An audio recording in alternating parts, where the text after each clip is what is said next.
जी अस्सलाम वालेकुम। मैं तहसीन रज़ा QM लाइव 24 से इस वक्त मौजूद हूँ ऐवान गालिब ऑडिटोरियम में। यहाँ पर एक प्रोग्राम शुरू हुआ है जश्न नूर, जो कि ग्लोबल हुसैनी मिशन की तरफ से होता है, हर साल होता है। माशाल्लाह से मैं इसके अंदर कई सालों से काम कर रहा हूँ, देख रहा हूँ, उसको रिकॉर्डिंग करता हूँ। इनके जो कन्वीनर है वो है जनाब जुल्फ़िकार हुसैन साहब छम्मन, जो कि किसी भी ताल्लुक़ के मोहताज नहीं है।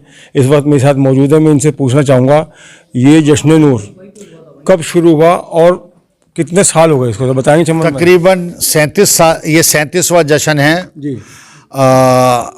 इमाम असर के नाम से शुरू किया था। 2-3 साल खुरेजी में रहा, उसके बाद खुरेजी के बाद एक आध दफ़ा शायमर्दा में रहा, एक दफ़ा प्रगति मैदान में भी करा था। बारिश हो गई थी, फिर इमामिया हल गए। ये सिलसिला चलता रहा, लेकिन कंटिन्यूस 20 साल से, तकरीबन 20 साल से 22 साल से वो यहीं है, इसी जगह ईवान गालिब ऑडिटोरियम में है। अल्हम्दुलिल्लाह यहाँ होता है इमाम मेहदी की महफिल, और जितनी पब्लिक आती है वो सब इस महफिल को अपनी महफिल समझती है, क्योंकि यहाँ सब एक हैं। मैं इमाम के उसमें करता हूँ विलादत पे इमाम ज़माना की, और दूसरा जश्न जो हमारा अमीरुल मोमिनीन का जश्न नजफ़ अशरफ में होता है 13 रजब का, वो 13 रजब की शब में करता हूँ। उसको तकरीबन 20 साल हो गए, 20 साल से वो कर रहे हैं। फिर हमने शुरू करा मजलिसें करी हैं ग्लोबल हुसैनी मिशन पे, वो भी तकरीबन 10 साल हो गए हैं। अब के 11वां साल होगा, जो 40 के दिन होती है खेमे में और हज़रत अब्बास के। अब हमने उसको बढ़ा के 3 कर दी हैं मजलिसें, ताकि उर्दू अदब के पूरी दुनिया में जहाँ जहाँ लोग हैं और किसी भी मुल्क में रहता है और आते हैं सब पूरे वर्ल्ड से, तो उन लोगों को उर्दू अदब की मजलिस मिल जाए। वो अल्हम्दुलिल्लाह शुरू कर रखा है। और हमने ये जो जन्नतुल बकी का हमारा है, उसको 39 ईयर्स हो गए, 39 साल जन्नतुल बकी को कंटिन्यूस हो गए, डिमांड करते हुए कि वहाँ रोज़ा बने। ये मिशन लेके अपनी ज़िंदगी का चले हैं और इसी में अपनी ज़िंदगी वफ़ कर दी है। नहीं छम्मन भाई, जैसे मान लीजिए आपने इसको इतने सालों से करते आ रहे हैं आप, और मैंने देखा है कि आप इसके अंदर बढ़ चढ़ के हिस्सा लेते हैं। मौलाना साहब खड़े, ये भी बढ़ चढ़ के हिस्सा। 8 शव्वाल का मैंने आपका प्रोग्राम रिकॉर्ड किया था, लास्ट किया। तो आप ये बताइए मुझे कि इतना बड़ा प्रोग्राम, इतना ज़बरदस्त आप इसको लेकर चले, पूरी दुनिया के अंदर आप छाए हुए हैं माशाल्लाह से। जश्न नूर को दुनिया जानती है कि कहाँ हो रहा है, कैसे हो रहा है, किस तरह चल रहा है। आप ये बताइए इतना बड़ा काम करने के लिए जज्बा कहाँ से लेकर आते हैं आप अपने पास? ये जज्बा जो कुछ दिया सिर्फ शहजादी ने दिया। मेरी खुद तबीयत ख़राब, पैरालाइज होने के बावजूद मैं कभी भी पीछे नहीं हटा मौला के मिशन में, और सिर्फ चलता रहा आगे कि, और जितनी पब्लिक है जो भी यहाँ आते हैं वो मुझे अपना भाई समझते हैं, बड़ा समझते हैं। और मैं भी जब करबला जाता हूँ तो एक एक की दुआ करता हूँ, मैं ऐसे झूठ नहीं बोलता। मैं वहाँ जाके हर रोज़े पे सबकी दुआएं करता हूँ कि सब सलामत रहें, जो नहीं आए वो रोज़े पे यहाँ आए, दुआ। मेरा जज्बा सिर्फ ये है कि ये मिशन चलता रहे, क्योंकि ये एक ऐसा मिशन है कि जिसके लिए ख़ुद को दिल को सुकून मिलता है, तंदुरुस्ती मिलती है। इस मिशन को एक कोई काम आप लेके चलेंगे तो कुछ साल बाद आदमी थक जाता है, इसमें जोश बढ़ता है, ऐसा लगता है कि फिर हम जवान हो रहे हैं। ये जिक्र कभी बुढ़ा नहीं होने देता। लेकिन मैं देखता हूँ कि इसके अंदर आपकी जो फैमिली है, जैसे कि माजिद भाई हैं, माजिद मेहंदी साहब, छोटे भाई आपके भतीजे फैजी भाई, पूरी फैमिली मतलब आपका साथ देती है इसके अंदर, हमेशा यहाँ प्रेजेंट रहेगी। थोड़ी देर के बाद में ये प्रोग्राम शुरू होगा तो यहाँ पर सारे प्रेजेंट होंगे। उसके अलावा आपका कोई और भी साथ देता है इसमें? मैं कभी भी अहले बैत के भी मामला हो या कोई मामला हो, मैं झूठ नहीं बोलता। मुझे पब्लिक का जो वो मिलता है साथ, उस और सपोर्ट जो मिल रहा है उसका कोई जवाब ही नहीं है। मैं दिल से दुआ करता हूँ उस पब्लिक की कि आज नहीं, जब प्रगति मैदान पे हो रहा था तो बारिश हो रही थी, जब भी ये लोग बारिश में खड़े हुए थे कि छम्मन भाई हम हिलेंगे नहीं, तो मुझे मेरे भाई हैं सब, मेरे बहनें भाई सब सपोर्ट करते हैं, कोई शक नहीं है। लेकिन जो सपोर्ट मुझे पब्लिक करती है, जो मेरे चाहने वाले हैं मोमिनीन और जितनी लेडीज जेंट्स सब, ये बहुत सपोर्ट करते हैं, चाहे वो इराक़ हो यहाँ हो, खुद सारा इंतज़ाम करना। तो मैं इनका सबके लिए दिल से दुआ देता हूँ, शुक्र अदा करता हूँ। ये बता दीजिए इसके अंदर जो ख़ास मेहमान, जो ख़ास शोरा हज़रात यहाँ पर आने वाले, उनके नाम बता। सबसे बड़े मेहमान तो हमारे इमाम हुसैन के हरम के चीफ जो अभी आने वाले हैं, वो इराक से तशरीफ़ लाए हैं और यहाँ पहुँचने वाले हैं, बस थोड़ी बहुत देर में जैसे स्टार्ट होगा। और आयतुल्लाह खामनेई साहब के जो वकील हैं वो भी अल्हम्दुलिल्लाह यहाँ आने वाले हैं। तो ये मेरे लिए बहुत ख़ास है। सबसे बड़ी वीआईपी मेरे लिए ये है, मेरे लिए वीआईपी कोई नहीं है। एक तो मेरे मौला इमाम ज़माना, उनके बाद ऐसी शख्सियत की रोज़े से आ रहे हैं इमाम के, वो शरीक होंगे। और हमारे आयतुल्लाह खामनेई साहब के जो वकील हैं वो शरीक होंगे। आज पूरे वर्ल्ड में खामनेई साहब हो रहा है। अल्हम्दुलिल्लाह उनके वकील जो जिन्होंने खामनेई साहब ने जिनको भेज रखा है, डॉक्टर इलाही साहब, वो भी तशरीफ़ ले रहे हैं। मेरी उनसे बात हो गई, वो कह रहे बिल्कुल मैं आऊँगा। और आप लिखे करो कि आपका 37वां साल है, ताकि आपको 100 साल की दुआएं दी कि आपको 100 साल की उम्र हो, लेकिन आपके बाद आपके बच्चे संभाले। ये मिशन ऐसे ही चालू रहना चाहिए। तो अल्हम्दुलिल्लाह ये मिशन मुझे ज़िंदा रखा हुआ है और मुझे तंदुरुस्ती रखी हुई है। इस मिशन को चाहे ये हो या मजलिस हो, कभी ख़त्म नहीं होगी जब तक मेरी ज़िंदगी है। मरने के बाद सब करेंगे। एक आखिरी सवाल ये है कि जैसे ये प्रोग्राम आप यहाँ कर रहे हैं, आप इसके बारे में सिर्फ इतना बता दीजिए कि ये प्रोग्राम कहाँ पर हो रहा है, उसका एड्रेस बताइए, ताकि इस न्यूज़ से पब्लिक को दूर दूर तक पता चल सके। हम ये ईवान गालिब में ITO पे हो रहा है, माता सुंदरी कॉलेज के पास। और इंशाल्लाह यहाँ जब तक जिंदा है होता रहेगा इंशाल्लाह। यहाँ भी होगा, इराक में भी, दूसरा पार्ट इराक में होता है। चलिए शुक्रिया बहुत बहुत।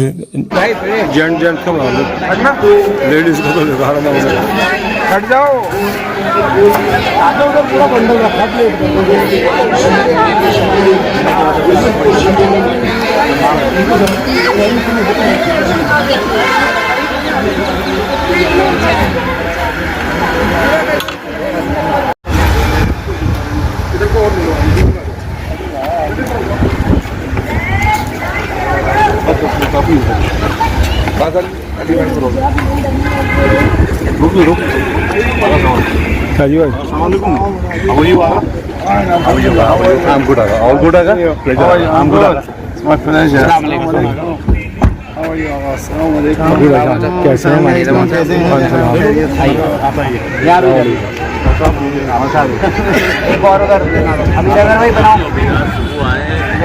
रात में हम जा रहे हैं।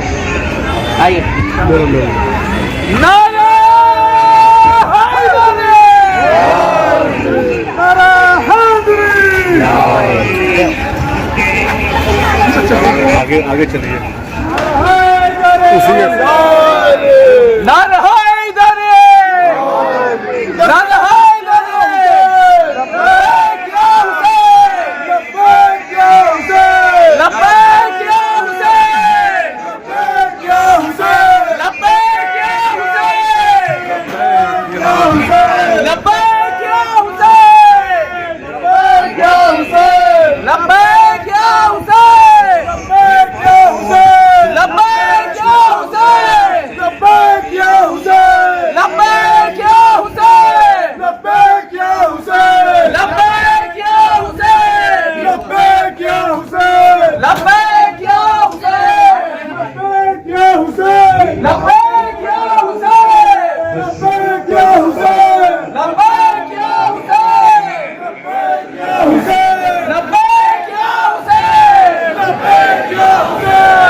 हमारे दरमियान तशरीफ ले हम उनका इस्तेमाल और मतलब करते हैं।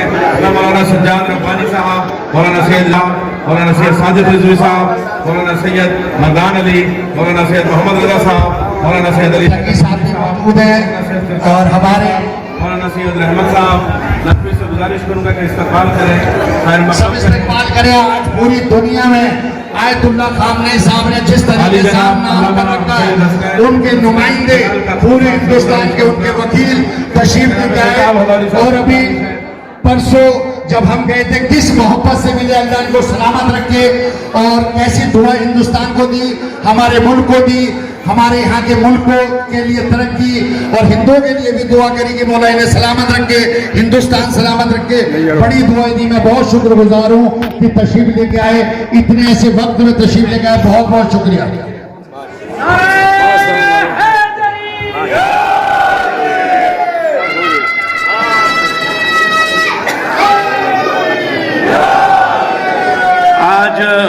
इस जश्न की खूबी ये है, मैं एक बार पूरे हिंदुस्तान के मोमिनीन की तरफ से छम्मन भाई का, सैयद जुल्फ़िकार अहमद छम्मन साहब का शुक्रिया अदा करूंगा कि आज इस जश्न में सदारत अगर ईरान की तरफ से है तो मेहमान खुसूसी इराक की तरफ से है, यानी आयतुल्लाह सैयद अब्दुल को जश्न नूर की बहुत बहुत मुबारकबाद।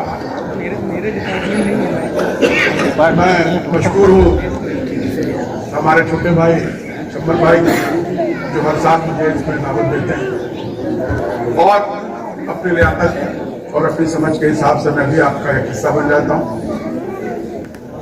आज की ये नशिस्त, ये मजलिस, ये महफिल इमाम ज़माना से मंसूब है।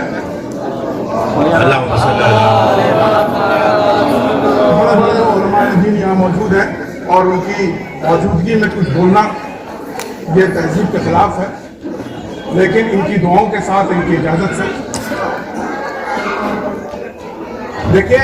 माइक वाला जरा माइक सही करे, उधर की आवाज ठीक नहीं आ रही, पब्लिक बोल रही है। इमाम मेहदी ये एक कंसेप्ट है। देखिए शायर मशरिक अल्लामा इकबाल उनके एक बहुत करीबी दोस्त थे और शिया मुजतहिद थे। तो अल्लामा इकबाल ने अपने एक मकाले में लिखा कि मैंने उनसे एक दिन पूछा कि भाई आपके 11 तो समझ में आते हैं, ये 12वां समझ में नहीं आता। तो जो मुजतहिद थे उन्होंने कहा कि इसके मतलब आपने 11 को भी नहीं समझा।